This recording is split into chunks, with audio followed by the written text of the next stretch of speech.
RPI Athawale Maharashtra सरचिटणीस गौतम सोनवणे यांचा पुढाकाराने यशवंतराव सभागृह येथे सभा. मुंबई नरिमन पॉइंट येथून यशवंतराव चव्हाण सभागृहातून बातमी देत आहे सीएन न्यूज चॅनलचे कार्यकारी संपादक आणि मुंबईचे ज्येष्ठ पत्रकार कपिल देव खरवार. मुंबई तसेच महाराष्ट्राचे काही जिल्ह्यांमध्ये होणाऱ्या निवडणुकाबद्दल होणारे चर्चासाठी तातडीची बैठक मंत्रालयासमोर बाबूराव कदम यांच्या अध्यक्षतेखाली यशवंतराव चव्हाण सभागृहात चालू आहे.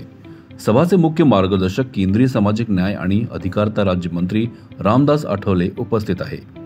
आता तुम्ही गौतम सोनवणेचे सुरुवातीचे भाषण ऐका. नमस्कार. खरं म्हणजे आठवले साहेब 9 तारखेपासून या ठिकाणी मुंबईला अवेलेबल आहे आणि नॉमिनेशन फॉर्म 10 तारखेपर्यंत भरायला 10 सुरू होणार होते. परंतु आठवले साहेबांच्या मागच्या बैठकीतल्या आदेशानुसार आपण 2 ऑगस्टला या सभागृहामध्ये बैठक घेतली होती आणि आठवले साहेबांच्या आदेशानुसार सूचनेनुसार रिपब्लिकन पक्षाची युती महायुती सोबत आहे.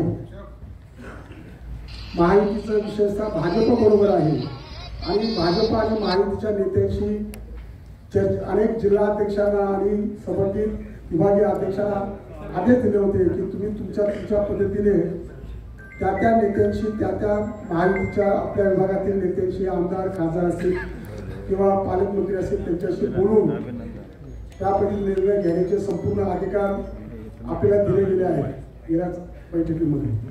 आणि त्या दृष्टीने आठवले साहेबांच्या डोक्यात हे आहे की 10 तारखेपासून तर 13 तारखेपर्यंत कार्यकर्ते आपापल्या विभागातील आपापल्या जिल्ह्यातील संबंधित मित्र पक्षाच्या नेत्यांना पालकमंत्र्यांना आमदारांना खासदारांना भेटून पुढची वाटचाल करतील आणि त्याच्यातून पुढे शेवटचे 3 दिवस आता उरत आहेत. उद्या 14, 15 आणि 17 तारखेला नॉमिनेशनचे अजून शेवटचे 3 दिवस आहेत.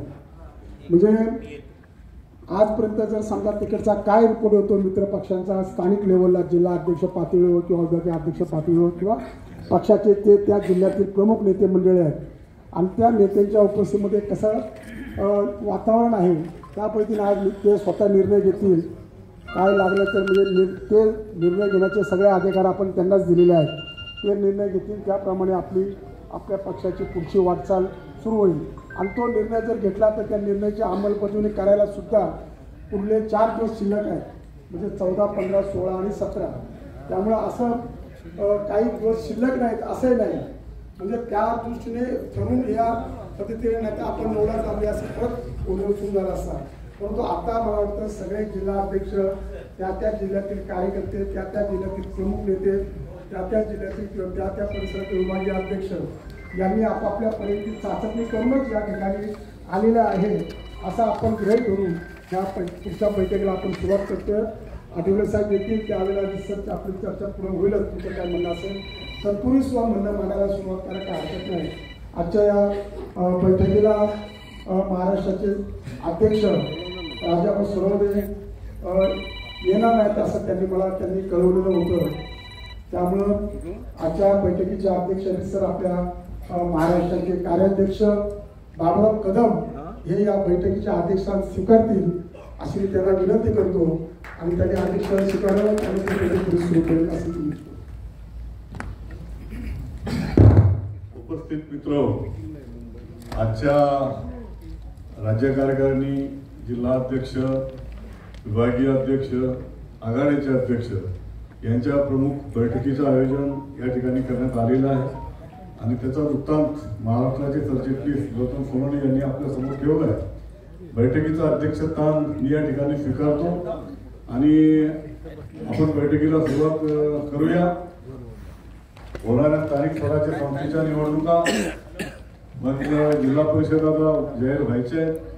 महानगरपालिकाचं आरक्षण मला असं वाटतं सगळ्या महापालिकांचं 2 दिवसापूर्वी झालेलं आहे आणि 10 तारखेपासून नगरपालिका आणि नगरपंचायत यांचे फॉर्म भरणं सुरू झालेलं आहे आणि त्या दृष्टिकोनातून 17 तारीख ही फॉर्म भरण्याची शेवटची तारीख आहे आणि त्यानंतर लगोलग जिल्हा परिषद पण जाहीर होतील 1 आठवड्यामध्ये आणि त्यानंतर महापालिका देखील जाहीर होतील.